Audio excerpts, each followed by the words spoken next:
We now come to the final award for this evening. And befitting this 20th anniversary, this one is reflective of all the IAS has stood for these past 2 decades. Indeed, what I'm about to present truly stands as the 20th anniversary Freedom Medal winner. On the one hand, it's because it's an individual who has relentlessly worked across all sectors where LRH Tech is employed and for which Freedom Medals are earned.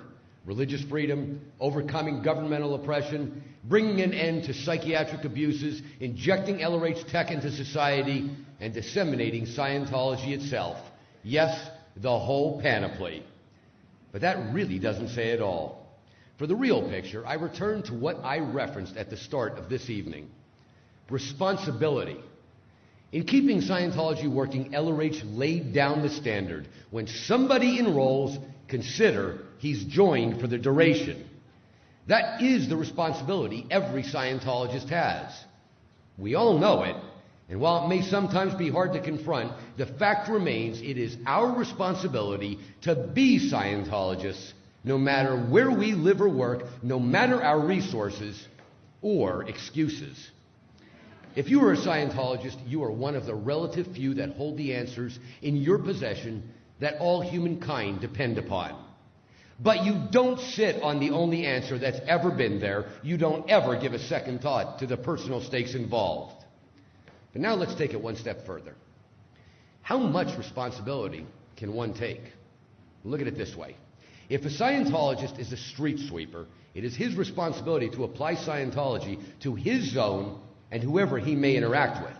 And no, it's not an option. Not if he's a real Scientologist.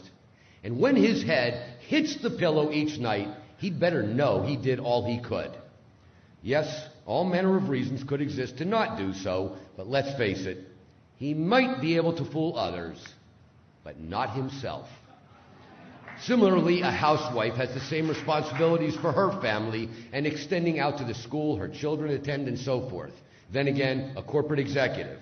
It isn't a matter of simply being a wise member or a this member or a that member. When you stepped on the path and had your first cognition, you also became a part of the urgent mission to carry it forth. But let's take it another step. How much does one have to do to take responsibility for doing all he can? It's easy to see that the zone of influence of the corporate executive could be greater than the housewife, which in turn could be greater than the street sweeper. That may not seem fair, but neither is life. And it has zero to do with what others might say. No, it rests on one's own shoulders, and it's the individual himself who must know he's doing his part and all he can do. After all, you have to live with yourself, and when your head hits your pillow, it is you who you must live with. Bearing that in mind, the street sweeper, the housewife, the corporate executive, well, what happens when your zone of influence is the global stage? How much must one do to call themselves a Scientologist? How much so that when their head hits the pillow, they can live with themselves, knowing they did all they could do?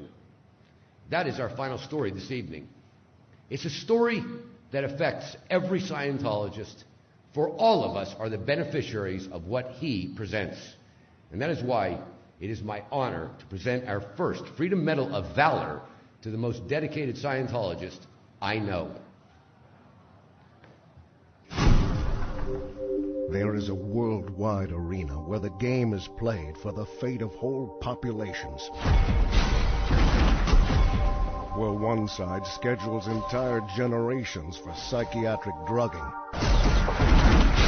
and marks 5 million more for lethal, toxic exposure. Also on the board, scores of nations where no workable technology will even be permitted. And plans in play to keep people so re-stimulated they can barely envision a future, much less consider the eternal scope of Scientology. But there's someone on the other side of that global arena, someone advancing Scientology on a fully epic scale to a very different future. And he is Class 4 OT7, Platinum Meritorious, and IAS Freedom Medal of Valor winner, Tom Cruise. The biggest movie biggest film star in the world. The biggest movie star in the world, and a really, really nice guy. Let's all take a deep breath because Tom Cruise is here! The killer, Tom Cruise!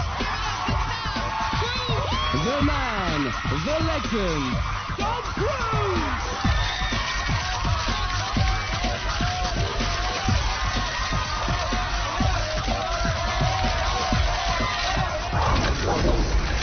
And while it doesn't get any hotter than under the lights on a global stage where every move translates into countless impressions, what he does on that stage is another matter entirely. For with that kind of influence also comes an individual responsibility, experienced by only the rare few in history. And for those who own up to it, well, that's the story of Tom Cruise, Scientologist. But if that's what Mr. Cruise has brought to this world, there still remains one more word on the man. Call it Tom Cruise on Tom Cruise, Scientologist. I think it's a privilege to call yourself a Scientologist, and it's something that you have to earn. And because a Scientologist does, he or she has the ability to create new and better realities and improve conditions. Being a Scientologist, you look at someone and you know absolutely that you can help them. So for me, it really is KSW, and it's just like, it's something that I don't mince words with that, you know, with anything that LRH does, but that policy to me has really gone, boy. And there's a time I went through and I said, you know what? When I read it, I just went, this is it. This is exactly it. Being a Scientologist, when you drive past an accident, it's not like anyone else. As you drive past, you know you have to do something about it because you know you're the only one that can really help. But that's what drives me, is that I know that we have an opportunity and to really help for the first time, effectively change people's lives, and I am dedicated to that. I'm absolutely, uncompromisingly dedicated to that.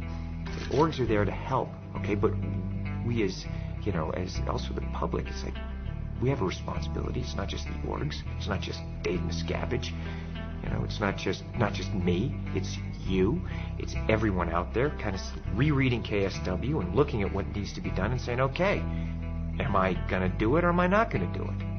Period. And am I going to look at that guy, or am I too afraid because I have my own out ethics to put in someone else's ethics? And that's all it comes down to. Because I won't hesitate to put ethics in on someone else, because I put it ruthlessly in on myself. And I think that I respect that in others. And, I'm there to help, and we're here to help. And my opinion is that, look, you're either on board or you're not on board, okay? But just, if you're on board just like the rest of us, period. We are the authorities on getting people off drugs. We are the authorities on the mind. We are the authorities on improving conditions. Criminon, we can rehabilitate criminals. Way to happiness, we can bring peace and unite cultures. That once you know these tools and you know that they work, it's not good enough that I'm just doing okay. Traveling the world and meeting the people that I've met, talking with these leaders in various fields.